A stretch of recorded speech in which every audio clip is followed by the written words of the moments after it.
Welcome, everybody, to Navigating Change, the podcast from Teibel Inc. I'm Pete Wright. That handsome devil's Howard Teibel. Oh, man. I'm speechless every time you do that to me. More. Go ahead.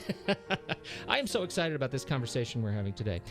We started several weeks ago, I think right around episode 38, we started this conversation about you heading out to NBOA to lead one of the sessions. We had this whole conversation about being a mover of rocks, a leader of change. This is a bit of a follow-up to that conversation because it turns out you're actually doing a second event for NBOA. You're leading a panel discussion with two fantastic experts. Can you tell us a little bit about that?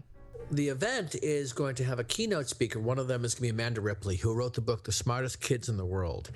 And she's going to do a keynote address on some of her research that she did following some exchange students that went overseas and the successes that they are having in other countries over America based on some metrics that were taken from these standardized, a test system that was given to kids from all over the world. And it's very compelling data.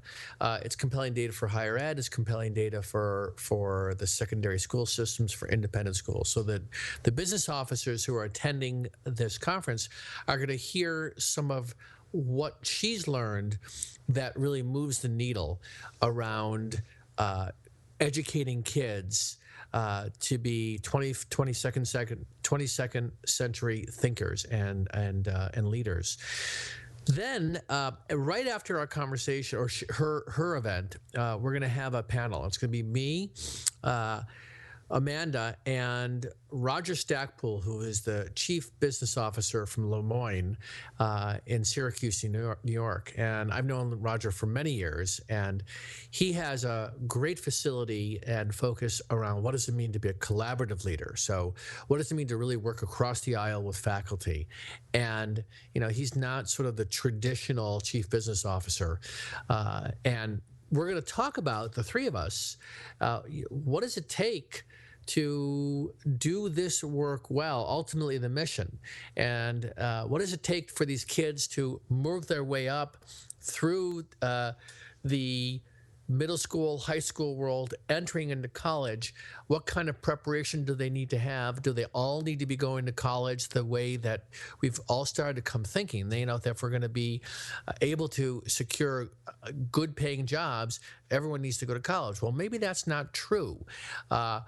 So there's a lot of questions we're going to engage in different ways, and the goal here ultimately is that the audience, the people in the membership, will have an opportunity to engage in some of these questions and then bring these ideas back to their leadership teams with their head of school and their peers, their other vice presidents, to talk about, are we focused on the right things? I don't want to get ahead of this panel because I think you're going to uncover, as you always do, some terrific insights between these two experts, particularly in the space that exists between independent schools and higher ed. And so, I don't want to be presumptuous about that by asking you questions focused on what you're already going to ask in the panel. What I am interested in is your insights on how leadership teams are functioning in order to address some of these big ideas. I mean, you just brought up something massive. We have a cultural acceptance that right now that, if you want to get the higher paying jobs, everybody has to go to college. And even further than that, there is this growing acceptance that college isn't even enough anymore. If you want to get the higher paying jobs, you have to get an MBA or a master's degree of some level. So, and eventually, if you're going to want to work at McDonald's, you're going to have a PhD. Well, and this was something that she pulled out, Amanda Ripley pulled out of her own book, the complexity that comes even in what we used to think of as the high school job. We don't have high school kids who can do those jobs anymore. That doesn't exist. So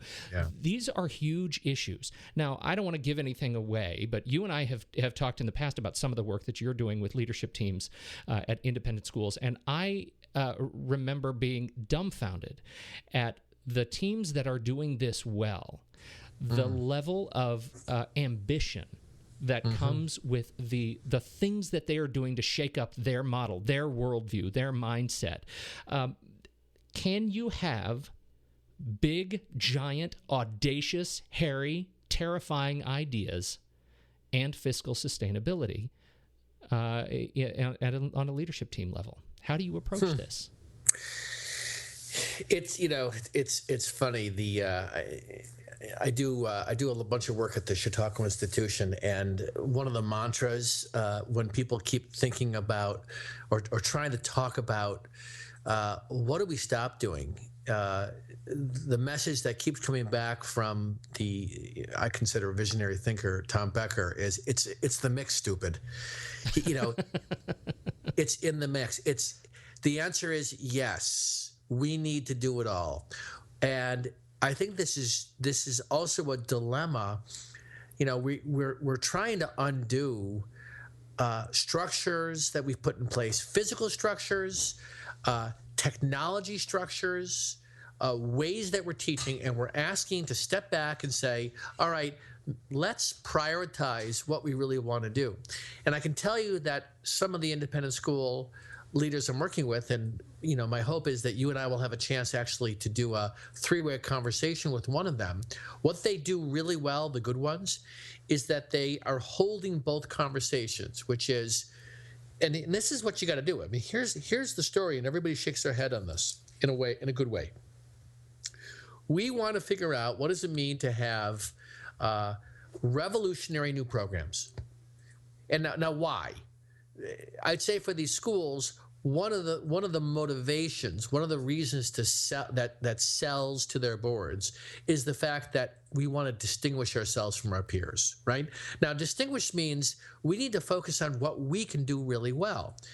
I think in some cases the pie is big enough for many of these independent schools to be able to attract more. And my guess is there are some who are struggling because they may be in a region where they're competing against some that have either a greater brand recognition or whatever it is. But the point of looking at what does it mean to have a new process around the core academic program, the way we teach, the delivery method. The rationale behind this is because we're trying to distinguish ourselves and be able to say, we're doing something exceptional, and that's why you should consider us. Other questions. Should we be thinking globally? Many schools have a presence overseas, and that shows up often, when they send their kids to overseas programs. It's an incredible privilege for these kids who are, that for many people in our culture doesn't happen until they're in college and they're in some kind of co-op program and they go to another country. But many independent schools have programs where they send their kids overseas. Well, could there be an overseas campus, right? What does the 22nd century learner experience look like? And all kinds of other big ideas. So those conversations live with what I loosely call the leadership team, which is basically the head of school and this person's direct reports that oversees the major areas of the college. The juxtaposition between that and financial sustainability is that the only way there's going to be an ability to make investments in big ideas is if we get our financial house in order. That if we're going to have reserves to be able to apply to strategic initiatives, we have to right-size our revenue and expense. And that either means we need to bring in more students or we need to find ways to cut costs. So the rationale behind this is that these two things are linked inextricably, right? And as a result, it is a dilemma because they really never had to think this way. It was always the finance person's responsibility to make sure the budget is balanced. What I'm saying now, if you're tuning in and you work in a college university, you recognize this conversation. This is the same conversation happening at the independent school level. This is, I think at its very nature, cognitive dissonance, right? I mean, this is the idea where we have to have competing ideas about the future of our school, and we have to be able to rationalize them in the same conversation. Yeah, and as you talk about competing ideas, I see it as it starts, when I think about in what ways, in what kind of advice, what kind of direction, when I find myself in these conversations, am I offering up? At the heart of it, at the beginning, it's putting a conversation forward around how do you generate urgency, and it really involves doing two things very well: painting a positive picture of the future while addressing and being able to uncover the brutal facts. And that is the nature of what it means to move your institution forward at the education level. What are some brutal facts that we have to deal with, that we should be talking about, that we should be making decisions about? And brutal facts are often around the cost of delivering this education we do against where we're trying to go.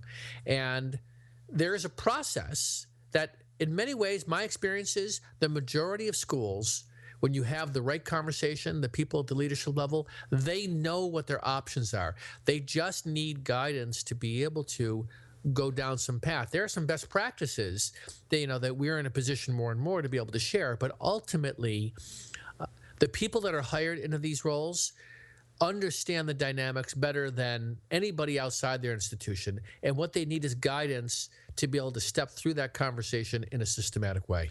Well, what I like so much about that, it seems to me that you're presenting a way, I tend to think of this in terms of a machine, right? To enable leadership teams to address these issues, right? They're either enabled and functioning at a level that they can conceive of these issues in a way to move their mission forward, or they are not. Yeah. And they also need to know that they're not outliers in the conversation. So, for example, we're working with lots of schools where things on the table are things like employee benefits, questions about outsourcing, how do we deal with financial aid, should we cut certain sports because it doesn't make sense to have them, what do we do about tuition remission? There is a handful of big ticket items that have been often sacred cows that are now on the table, and there is lots of examples out there of schools who are taking the lead in doing these things. And I'll tell you, when I put in front of schools, here's some examples of what some other schools are doing. Sometimes that's all they need to see it's okay to make some of these difficult choices. You're going into this panel with these two experts, and you are facilitating a discussion. I'm curious what you personally would like to learn out of this conversation. What is your number one hot issue personally that you think these two folks are well equipped to help you address? There isn't for me a number one thing. What there is it's very clear there's an intersection between independent schools and higher education that independent schools are struggling with. And the way it shows up, I was speaking at a conference on the West Coast, and the way it shows up is I had somebody say to me, who's responsible for implementing the changes? Should we be driving changes that affect higher ed, or should we be looking to higher ed about what changes we should be thinking about? And what I found so fascinating about that, it revealed, and I see this more and more, is the connection between these two spaces is very thin. They do not spend any time really learning about each other in a way to say, all right, how can we do a better job feeding the kind of students that you're looking for to your institutions? And institutions at the higher ed level are not saying, and should be, what are you doing at the independent school level that we should be embracing in higher education? That's what's so powerful, I think, about this conversation we're going to have with Amanda and Roger, is that it is about the intersection and what can we learn from each other. So I actually am walking into this being very interested to see what kinds of information, where are people stuck who are going to be going back to their schools that really want to get some insight from somebody who's seen exceptional success with these kids in other countries, and Roger, who is going to be who is the equivalent role of this audience member, but he does it for higher education. So I think what it's going to do is it's going to open a lot of questions for people, and we'll see what kind of answers we can get to. Well, I think it's a fantastic question, and I love the way you frame the setup for this conversation. I think it really highlights, your 30 years experience helping leadership teams to engage in ambitious thinking.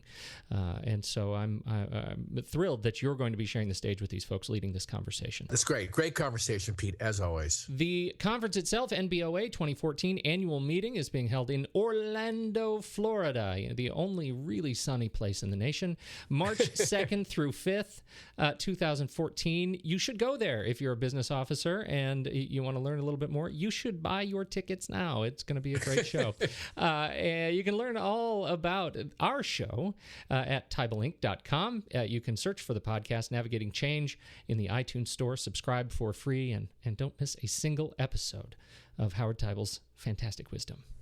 On behalf of Howard, you know what else I forgot to mention? Are you keeping up with? Are you going to be taking questions as you have done in the past on Twitter? Thanks for reminding me. And it is a question for the programming people, but let's raise that. Well, I just want people to know that if they want to reach directly into your pocket, they can do so at Howard Teibel on Twitter. You can find me at Pete Wright on Twitter, and then I will reach into Howard Teibel's pocket on your behalf. Otherwise, on behalf of Howard Teibel, I'm Pete Wright. Thanks so much, everybody. We'll catch you next week on Navigating Change, the podcast from Teibel Inc.